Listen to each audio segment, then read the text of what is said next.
नमस्कार, स्वागत है आप सभी का अभय न्यूज के 10 अप्रैल शनिवार शाम के बुलेटिन में। मैं हूं आपके साथ सिमरन तिवार। आइए देखते हैं आज की कुछ खास खबरें। इस बुलेटिन के प्रायोजक है आरके निवास बाय आरके डेवलपर्स। उज्जैन जिले में पहली बार कोरोना के एक दिन में 150 मरीज सामने आए हैं, जिसके चलते उज्जैन में लॉकडाउन की अवधि को अगले सोमवार सुबह 6 बजे तक बढ़ा दिया गया है। इस दौरान सुबह 11 से शाम 5 बजे तक किराना दुकानें खोली जा सकेंगी। इसी प्रकार फेरी लगाकर सब्जी बेचने वालों को भी रियायत दी गई है। दूध की सप्लाई भी सुबह 6 से 10 बजे के बीच की जा सकेगी। पेट्रोल पंप खुले रहेंगे। बीते 10 दिन से कोरोना के मरीजों में लगातार इजाफा देखने को मिल रहा है। 10 दिन के भीतर ही मरीजों की संख्या 60 से बढ़कर 150 पर पहुंच गई है। ये आंकड़े बेहद चौंकाने वाले हैं, जिन्हें गंभीरता से लेने की आवश्यकता है। प्रदेश भर में बेकाबू हो रहे कोरोना को लेकर शनिवार को सीएम शिवराज सिंह ने सभी जिले के अधिकारियों की वीडियो कॉन्फ्रेंसिंग के जरिए बैठक ली, जिसमें सीएम और मुख्य सचिव इकबाल सिंह बेस ने उज्जैन में लॉकडाउन की अवधि 19 अप्रैल सुबह 6 बजे तक बढ़ा दी है। हरिद्वार में चल रहे कुंभ मेले के आयोजन के चलते सोमवती अमावस्या पर बड़ी संख्या में श्रद्धालुओं के शहर पहुंचने की संभावना जताई जा रही थी, जिसके चलते जिला प्रशासन और जनप्रतिनिधियों ने उज्जैन में लॉकडाउन की मांग की थी। इसी के चलते ये निर्णय लिया गया है। देखिए, आज उज्जैन ज़िले में क्राइसिस मैनेजमेंट कमेटी की जो बैठक हुई, उसमें माननीय मंत्री जी, सांसद जी और विधायक जी भी शामिल थे। और उसमें कोरोना की जो वर्तमान स्थिति है और जिस तरीके से संक्रमण जिस दर से फैल रहा है, उसको देखते हुए बहुत महत्वपूर्ण निर्णय ये लिया गया है कि जो लॉकडाउन अभी परसों तक सोमवार की सुबह 6 बजे तक होने वाला था, उसको एक्सटेंड कर दिया गया है। उसको जो अगला वाला सोमवार है, अर्थात जो 19 तारीख है, 19 तारीख की सोमवार की सुबह 6 बजे तक अब लॉकडाउन रहेगा। और ये लॉकडाउन न केवल उज्जैन शहर में बल्कि जो बाकी के नगरीय क्षेत्र हैं उज्जैन ज़िले के, वहाँ पर भी ये प्रभावी होगा। इसके अलावा जो गेहूँ खरीदी, गेहूँ उपार्जन का कार्य है, वो चलता रहेगा। गैस एजेंसीज और पेट्रोल पंप भी हमारे खुले रहेंगे। हॉस्पिटल, मेडिकल की जो दुकानें हैं वो भी खुली रहेंगी। बहुत महत्वपूर्ण है कि जो वैक्सीनेशन का कार्य है, वैक्सीनेशन का कार्य भी चूँकि लोकेलिटी में ही होता है, वार्डों में होता है, वैक्सीनेशन का कार्य भी जो है वो हमारा चलता रहेगा। और 45 साल से ऊपर के लोग जो वैक्सीनेशन के लिए पात्रता रखते हैं, वो वैक्सीनेशन करा सकेंगे, जो हमारे अलग अलग केंद्र बनाए गए हैं। इसके अलावा जो गेहूँ खरीदी, गेहूँ उपार्जन का कार्य है, वो चलता रहेगा। गैस एजेंसीज और पेट्रोल पंप भी हमारे खुले रहेंगे। हॉस्पिटल, मेडिकल की जो दुकानें हैं वो भी खुली रहेंगी। बहुत महत्वपूर्ण है कि जो वैक्सीनेशन का कार्य है, वैक्सीनेशन का कार्य भी चूँकि लोकेलिटी में ही होता है, वार्डों में होता है, वैक्सीनेशन का कार्य भी जो है वो हमारा चलता रहेगा। और 45 साल से ऊपर के लोग जो वैक्सीनेशन के लिए पात्रता रखते हैं, वो वैक्सीनेशन करा सकेंगे, जो हमारे अलग अलग केंद्र बनाए गए हैं। लॉकडाउन के दौरान गली मोहल्लों की किराना दुकान सुबह 11 से शाम 5 बजे तक संचालित की जा सकेगी। किराना व्यवसायियों को थोक बाजार से किराना खरीदने की अनुमति रहेगी। इसी प्रकार फैक्ट्री और कारखाने पहले की तरह संचालित किए जा सकेंगे। शादी विवाह के संबंध में फिलहाल कोई गाइडलाइन जारी नहीं की गई है। इसमें कुछ छूटें जरूर जनता की सुविधा की दृष्टि की तरफ से के दृष्टिकोण से छूटें जरूर प्रदान करी गई हैं। जैसे जो गली मोहल्लों की किराने की दुकानें हैं, वो 11 बजे से लेकर 5 बजे तक खुली रहेंगी, जिससे कि वहाँ से लोग जाके किराने का जो बेसिक सामान है वो ले सकें। मैं गली मोहल्लों की दुकानों की बातें कर रहा हूँ। लोग अपने ही लोकेलिटी में जाकर वहाँ से सामान खरीद सकते हैं। इस चीज़ की अनुमति नहीं होगी कि कोई व्यक्ति एक जगह से जाके दूसरे कॉलोनी में या फिर रोड से जाके दूसरी जगह पर किराना खरीदने के लिए जा रहा है। इस प्रकार की अनुमति नहीं होगी। ये अवश्य है कि जो किराना की दुकानें हैं, उनको अगर थोक में सामान कहीं से मंगाना है तो उसकी हम लोग मूवमेंट की छूट जरूर देंगे, जिससे कि उनके पास सामग्री की कमी ना आने पाए। बहुत सख्ती से हम लोग इसका पालन कराएंगे, क्योंकि विगत दिनों में जिस तरीके से कोरोना के संक्रमण की दर बढ़ी है, बहुत ही भयावह स्थिति अभी बनी हुई है। और हमें पूरी सख्ती से इसको लागू कराना होगा अगले 9 दिनों तक, तभी हम लोग इस कोरोना की जो संक्रमण की चेन है, इसको हम लोग पूरी तरीके से रोक पाएंगे। देखिए, शादी ब्याह का समय जो है वो 24 तारीख से, जहाँ तक मेरी जानकारी में है, वो शुरू हो रहा है। अभी हमारा जब तक लॉकडाउन है तब तक शादियाँ नहीं हैं, इसीलिए अभी उस संबंध में कोई भी गाइडलाइन नहीं निर्धारित करी गई है। जैसे कोई गाइडलाइन आएगी आपको पता अवगत कराया जाएगा। देखिए, चूँकि पब्लिक ट्रांसपोर्ट की ऐसी कोई आवश्यकता नहीं होगी, क्योंकि जो अलग अलग गतिविधियाँ दी गई हैं वो केवल और केवल लोकेलिटी में दी गई हैं, इसीलिए पब्लिक ट्रांसपोर्ट भी बंद है। शनिवार शाम 6 बजे कोठी पर क्रेटा कार से आए 5 पुलिसकर्मी, जिनमें एक एसआई भी शामिल है, 2 नाबालिग को कार की डिक्की में भरकर ले गए। पुलिसकर्मी में एक महिला आरक्षक भी शामिल है। 1 मिनट 45 सेकंड के वीडियो में पुलिसकर्मी बेहद जल्दबाजी में दिखाई दे रहे हैं, जिन्होंने संभवतः एक एक्टिवा सवार युवक को छोड़ा भी है। मामले का वीडियो सामने आने के बाद सवाल उठ रहे हैं कि इंदौर पासिंग कार से पुलिसकर्मी जानवरों की तरह नाबालिगों को कार की डिक्की में भरकर कैसे ले जा सकते हैं। अगर इन्होंने कोई अपराध किया है तो पुलिस वाले पकड़ने के बाद सरकारी गाड़ी बुला सकते थे, लेकिन इस प्रकार की कार्रवाई पुलिस वालों की कार्यशैली पर सवालिया निशान लगा रही है।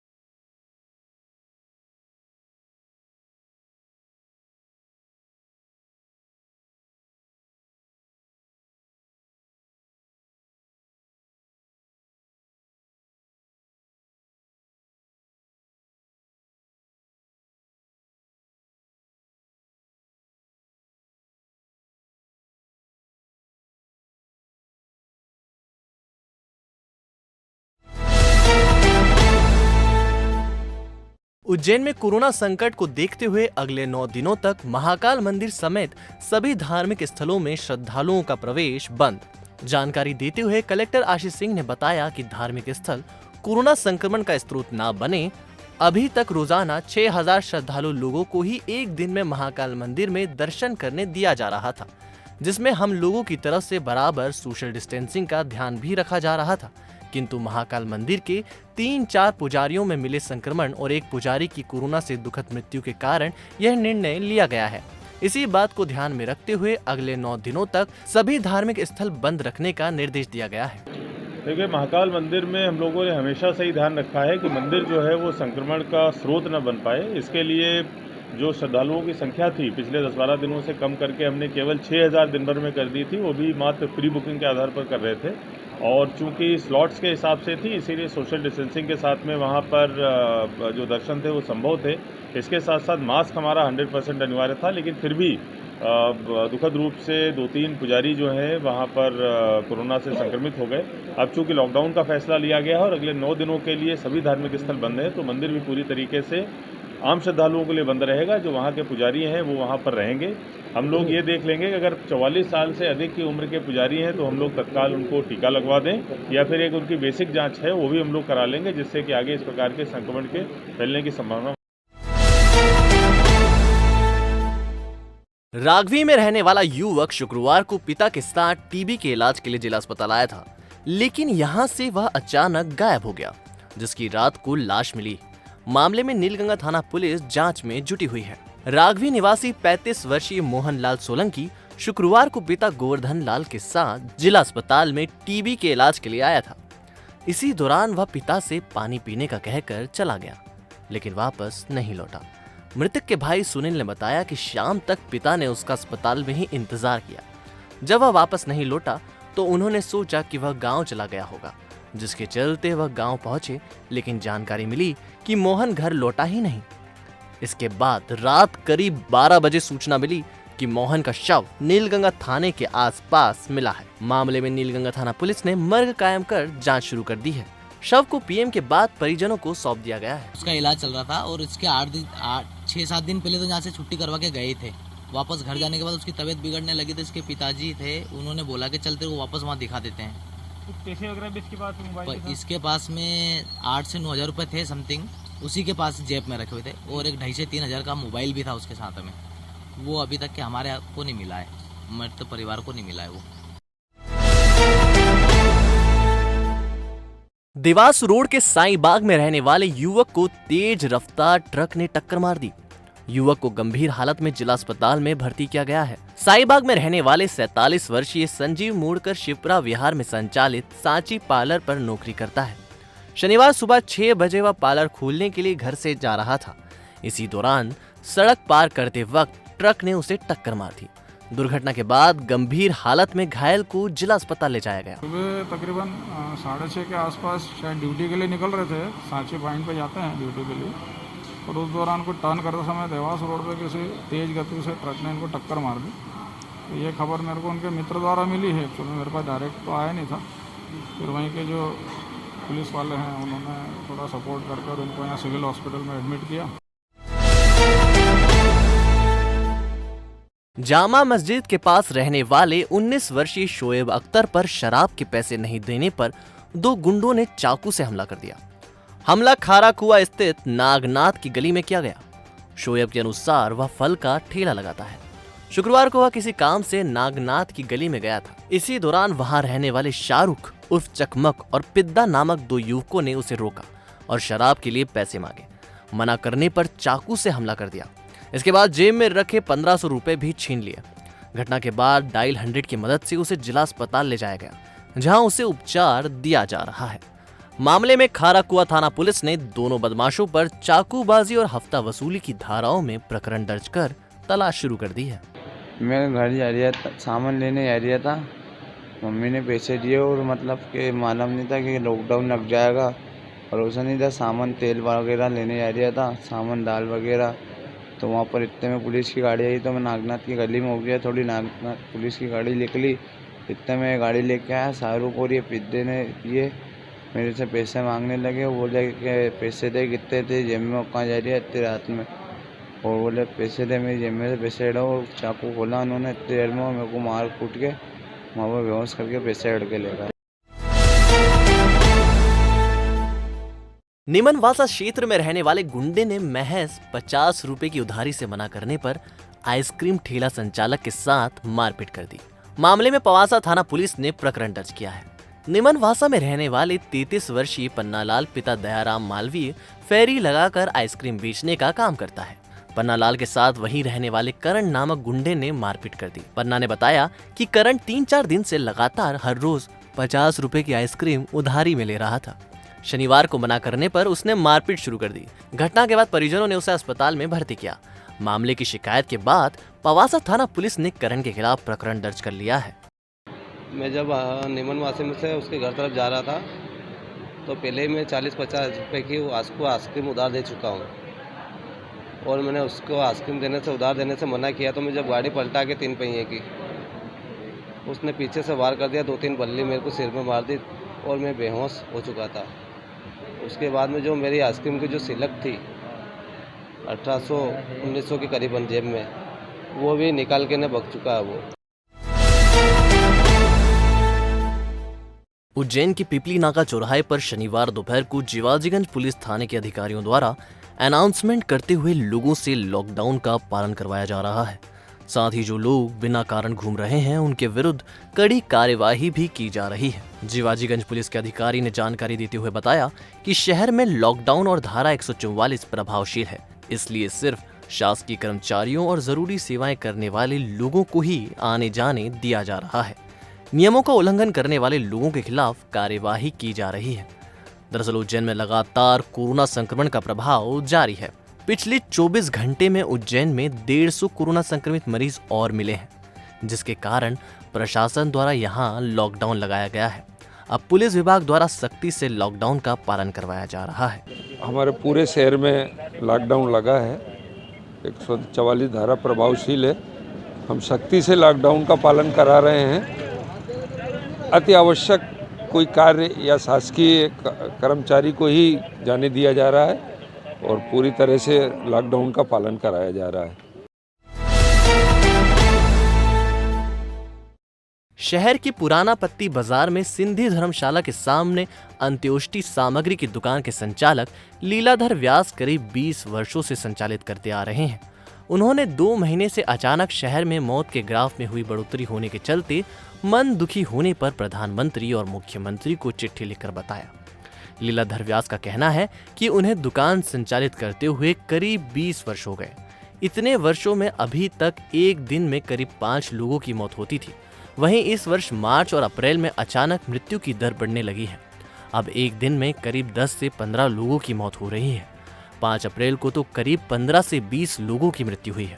इस तरह मृत्यु दर बढ़ने को लेकर उन्होंने मुख्यमंत्री और प्रधानमंत्री को चिट्ठी लिखकर स्वास्थ्य सेवाओं को बेहतर करने, कोरोना वैक्सीनेशन बढ़ाने और दवा की कालाबाजारी बंद करने का निवेदन किया है। साथ ही यह भी कहा कि गरीबों को अस्पताल में सस्ता इलाज दिलवाया जाए। लीलाधर व्यास 10 साल से कम उम्र के बच्चे के अंत्योष्टि के सामान के रुपए नहीं लेते हैं। वही जो चंदा करके अंत्योष्टि का सामान लेने आते हैं उनसे भी ज्यादा रुपए नहीं लेते हैं। जितना रुपए चंदा करके लाए हैं उतना ही रख लेते हैं। वहीं लावारिस शव की अंत्योष्टि के लिए मुफ्त सामान देते हैं। उन्होंने मुख्यमंत्री और प्रधानमंत्री को चिट्ठी लिखने का कारण यह बताया कि अचानक मृत्यु दर का ग्राफ बढ़ने के चलते उन्हें स्वयं बेचैनी हुई और इसी के चलते चिट्ठी लिखकर अपने मन की पीड़ा बताई। लीलाधर व्यास ने बताया कि उन्हें एंड्रॉइड मोबाइल चलाना नहीं आता, इसलिए उन्होंने चिट्ठी लिखने का मन बनाया। ऐसे बरसने के अंदर 3-4 का एवरेज था, फिर हर साल एक की संख्या बढ़ जाती, कभी आधे की संख्या बढ़ जाती। आधे का कैसे कि जो महीने का जो टोटल आता था उसको हम जोड़ते थे, तो उस आधार पे हम गिनते थे। अब अभी पिछले साल 4-5 इससे ज़्यादा नहीं आते थे। अब इस दौरान के अंदर अभी एक महीने के अंदर इतनी संख्या बढ़ गई कि 10, 12, 15 और 20 तक चले जाते हैं। तो ये संख्या बढ़ गई, इसलिए मैं घबरा के फिर प्रधानमंत्री महोदय को कि इसके अंदर जो आपकी व्यवस्था कहाँ गड़बड़ा रही है, कैसे गड़बड़ा रही है, दवा और जो दवाई आप इंजेक्शन वगैरह लगा रहे हैं इसको आप ज़रा सरकारी कर्मचारियों उनसे कह के इसकी व्यवस्था ढंग से करें, ताकि इस बीमारी में गरीब लोगों की मदद करें। गरीब लोगों में कैसे जिनके घर से कई मर जाते हैं गरीब उनके यहाँ, उनको क्या। खरीदी केंद्रों पर इस बार भी लाखों क्विंटल गेहूं खुले में पड़े हुए हैं। परिवहन की गति इस बार भी धीमी है। शासन द्वारा परिवहन की जिम्मेदारी जिसे दी गई है वह इस जिम्मेदारी का ठीक तरीके से निर्वहन नहीं कर पा रहे हैं। साथ ही इस लापरवाही के चलते पिछले वर्ष भी लाखों क्विंटल गेहूं पानी में भीग चुका है। साथ ही खरीदी केंद्रों पर गेहूं रखने की उचित व्यवस्था भी नहीं है। खुले में पड़े लाखों क्विंटल गेहूं पर किसानों का कहना है कि गेहूं का जिस तरीके से परिवहन होना चाहिए उस तरीके से परिवहन नहीं हो पा रहा है। पर जो है अपर कलेक्टर जो गेहूं निरीक्षण के भी अधिकारी हैं पूरे जिले में देख के काम कर रहे हैं। उन्होंने अभी कुछ समय पहले ही यहाँ पे निरीक्षण किया है। यहाँ पे जो है परिवहन की गति अत्यंत धीमी है। 18,000 कुंटल से अधिक माल जो यहाँ पर रखा हुआ है। पास में ही नाला बहता है, इसलिए अतिशीघ्र जो है यहाँ से परिवहन किया जाए, तभी जो स्थिति सुधर सकेगी। ज़्यादा तो अभी इसमें गर्मी के हमारी सूखत आ रही है जी, ये 200-300 ग्राम एक कट्टी में वजन कम पड़ गया। परिवहन हो नहीं रहा। परिवहन करता रोज कहता है कि आज 10 गाड़ी लगा देंगे, आज 10 गाड़ी रोज का बोलता है, लेबर बिठा के रखते हैं और गाड़ियों के पते ही नहीं। चाहे इंगोरिया हो या ग्राम सोहेड़ खरीदी केंद्र हो, यहाँ पर भी गेहूं खुले में ही पड़े हैं। इसी समस्या को लेकर आज उज्जैन जिले की गेहूं खरीदी केंद्रों की जिम्मेदारी संभाल रहे अपर कलेक्टर अवी प्रसाद के साथ बड़नागर एसडीएम डॉक्टर योगेश भरसट द्वारा आज गेहूं खरीदी केंद्रों का निरीक्षण किया गया। ग्राम सोहेड़ सहित तहसील के अनेक खरीदी केंद्रों पर पहुंचकर गेहूं खरीदी केंद्र का निरीक्षण किया गया। साथ ही गेहूं खरीदी केंद्रों पर 50 किलो के बारदान में भरे गेहूं को तोला भी गया। साथ ही खरीदी केंद्र के प्रबंधकों को अपर कलेक्टर द्वारा निर्देशित भी किया गया सही व्यवस्था करने के लिए। साथ ही परिवहन की गति के बारे में जब एसडीएम योगेश भरसट से पूछा गया तो उनका कहना था कि वास्तविकता में परिवहन की गति बहुत धीमी है और हमारे द्वारा जिम्मेदारों को निर्देशित किया गया है, जल्द ही परिवहन की गति बढ़ाई जाएगी। और परिवहन संचालकों के साथ हमारी बैठक आयोजित की गई जिसमें उनको निर्देशित किया है कि जल्द से जल्द खरीदी केंद्रों पर से गेहूं का परिवहन किया जाए। साथ ही एसडीएम द्वारा कहा गया कि पिछले वर्ष भी परिवहन में काफी समस्या आई थी, जिसको देखते हुए लगातार परिवहन संचालकों से संपर्क किया जा रहा है और जल्द से जल्द बारिश के पहले खरीदी केंद्रों से गेहूं का परिवहन कर लिया जाएगा। हमारे जो वरिष्ठ अधिकारी हैं वह भी गेहूं खरीदी केंद्रों का निरीक्षण कर रहे हैं। ग्राम लोहाना में भी गेहूं खरीदी केंद्र का निरीक्षण किया गया। अब देखना ये होगा कि कितनी जल्दी गेहूं खरीदी केंद्रों पर खुले में पड़े गेहूं का परिवहन किया जाता है या फिर पिछले वर्ष की तरह गेहूं पानी में भीग जाता है। सर बताएं किस प्रकार से जो गेहूं उपार्जन केंद्र पर परिवहन नहीं हो पा रहा है और पिछली बार भी बारिश में लाखों कुंटल गेहूं का नुकसान हो गया था। इस बार किस प्रकार की तैयारी प्रशासन द्वारा? इस बार जो है लास्ट ईयर जो परिवहन में काफ़ी समस्या आई थी, क्योंकि लास्ट ईयर लॉकडाउन का भी समय था और बारिश भी मई महीने में खरीदी हो रही थी। इस बार पूरी व्यवस्था की जा रही है और बड़नगर के लिए सेपरेट ट्रांसपोर्टर नियुक्त किया गया है। उसकी मीटिंग कल ही हमने दी है और उनको जो प्रायोरिटी वाइज जहाँ जहाँ खरीदी हो रही है उसकी साइड से बताएं। यहाँ जो लगभग जो बोरियाँ है 18,000 बोरियाँ हैं, उसमें से 900 ही ट्रांसपोर्ट हुआ है, क्योंकि ये मौलाना पास में इनका मैपिंग हुई है। तो कल ही इनको जो ठेकेदार है उनको बताया गया है और वो पूरा माल अगले 2-3 दिन में उठाने के लिए उन्होंने बताया है। Patidar nursing institute Indian nursing council के मानकों पर 100% खरा। उज्जैन का प्रथम नर्सिंग महाविद्यालय हमारे संस्थान में उपलब्ध है 3 वर्षीय नर्सिंग डिप्लोमा, बीएससी नर्सिंग 4 वर्षीय डिग्री, पोस्ट बीएससी नर्सिंग 2 वर्षीय डिग्री और एमएससी नर्सिंग 2 वर्ष post graduate degree study programme. हमारी विशेषताओं में शामिल है हॉस्टल व मेस सुविधा, सर्व सुविधा युक्त कैंपस, बस फैसिलिटी, कोर्स पूरा करने पर 100% जॉब गारंटी, योग्य व निपुण फैकल्टी, वर्ग अनुसार छात्रवृत्ति, 3000 से ज्यादा पुस्तकों से सजी लाइब्रेरी, स्पोकन इंग्लिश व कंप्यूटर की निःशुल्क शिक्षा, विभिन्न प्रयोगशालाएं और नर्सिंग प्रशिक्षण के लिए 150 बिस्तरों वाला रिसर्च सेंटर व हॉस्पिटल। हमारा पता है Patidar nursing institute, Moru Khedi, Patpala, Maksi road, Ujjain. Mobile 9522200084, 9522200092।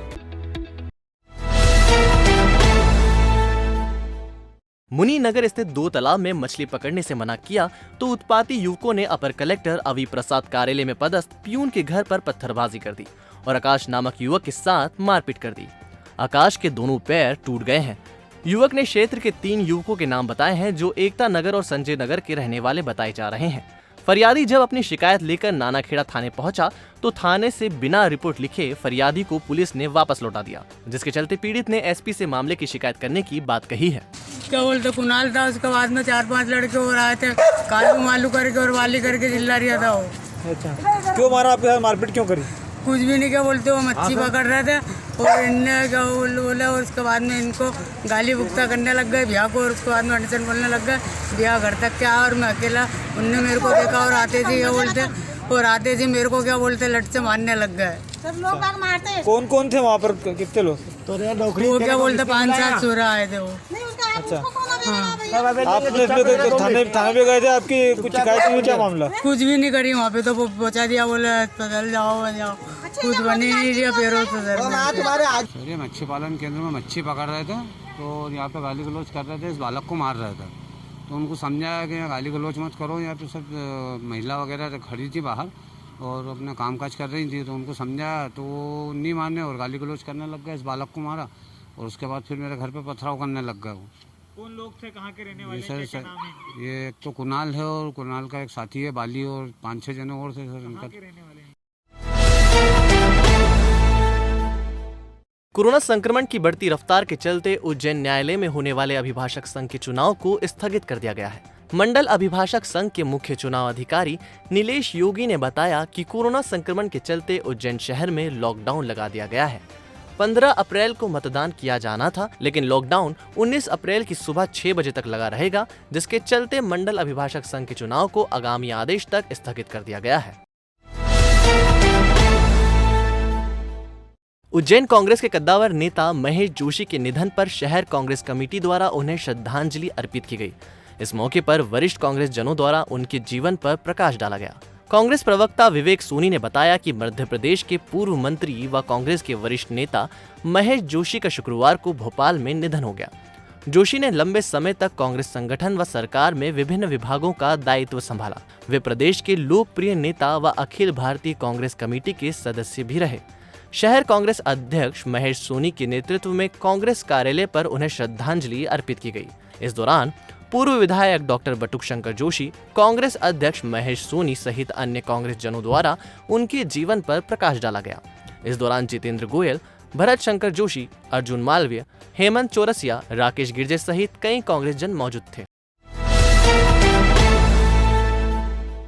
बढ़ते कोरोना संक्रमण के बीच एक और उज्जैन जिले में 9 दिन का लॉकडाउन घोषित किया गया है। वहीं घरों में कैद लोगों को तनाव से मुक्त रखने के लिए उज्जैन पुलिस ने नई पहल की है। सीएसपी पल्लवी शुक्ला और उनकी टीम ने गाने गाकर एवं सुनाकर घरों में कैद आम जन को संक्रमण काल में घर के अंदर रहकर ही तनाव मुक्त रहने एवं कोरोना गाइडलाइन का पालन करने का संदेश दिया। सीएसपी ने बताया कि यह परीक्षा का दौर है जिसमें सभी को पास होना है, इसलिए हर व्यक्ति को खुश रहकर गाइडलाइन का पालन करना चाहिए।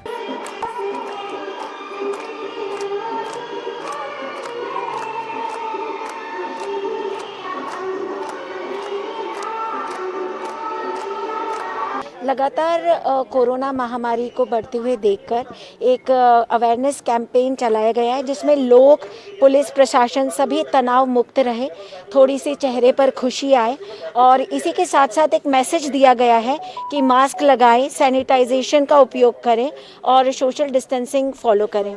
जो युवा घर में बैठे हैं उनका भी मॉरल बूस्टअप करना है कि वो लोग घर में बैठ के ही गवर्नमेंट गाइडलाइंस का फॉलो करें।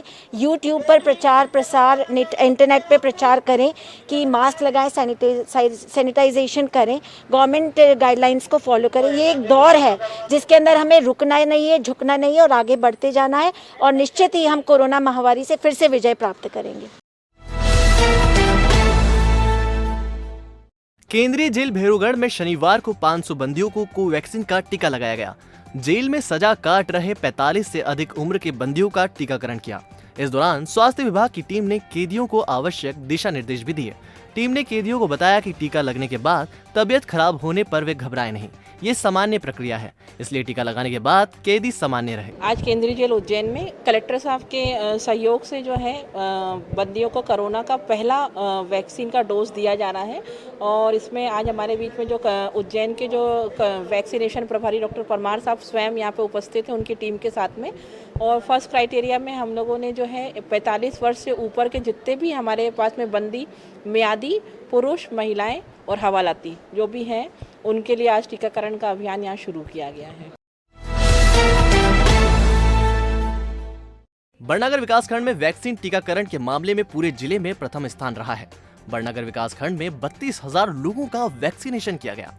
स्वास्थ्य विभाग द्वारा लगातार कोरोना वैक्सीन लगाने का कार्य जारी है। यह अभियान 30 टीकाकरण केंद्रों पर 25 जनवरी को शुरू किया गया था। जानकारी देते हुए बीएमओ डॉक्टर प्रमोद अर्गल बड़नगर ने बताया कि बड़नगर विकासखंड उज्जैन ग्रामीण क्षेत्र में वैक्सीन टीकाकरण लगाने के मामले में प्रथम स्थान पर रहा है। अब तक हमारी टीम द्वारा अधिक से अधिक संख्या में लोगों को टीका वैक्सीन लगाने के लिए प्रेरित किया जा रहा है। ग्रामीण क्षेत्रों में भी लगातार आंगनवाड़ी कार्यकर्ता और अन्य स्वास्थ्य कर्मियों की मदद से लोगों का वैक्सीनेशन किया जा रहा है, जिससे कि कोरोना महामारी से आम जनता का बचाव हो सके। इसमें बेसिकली हमने जो है हम 1 मार्च से यहाँ पे वैक्सीनेशन कर रहे हैं और हमारी जो है 30 साइट जो है 30 वैक्सीनेशन साइट है, तो पर डे का एक साइट के लिए 100 डोज का टारगेट है। तो डेली हम लगभग 3000 जो है हितग्राहियों को बड़नगर विकासखंड के लोगों को जो है टीका लगवा रहे हैं। इसी संबंध में आज दिनांक तक जो है कल तक जो 42% काम था और लगभग 32,000 लोगों को अभी तक हमने वैक्सीनेशन करवा दिया। तो आपने देखी आज की कुछ प्रमुख खबरें। अगर खबरों से रिलेटेड आपके पास कोई फीडबैक है तो हमारी YouTube और Facebook के कमेंट सेक्शन में जरूर बताइएगा। कल फिर मिलते हैं इसी समय। नमस्कार।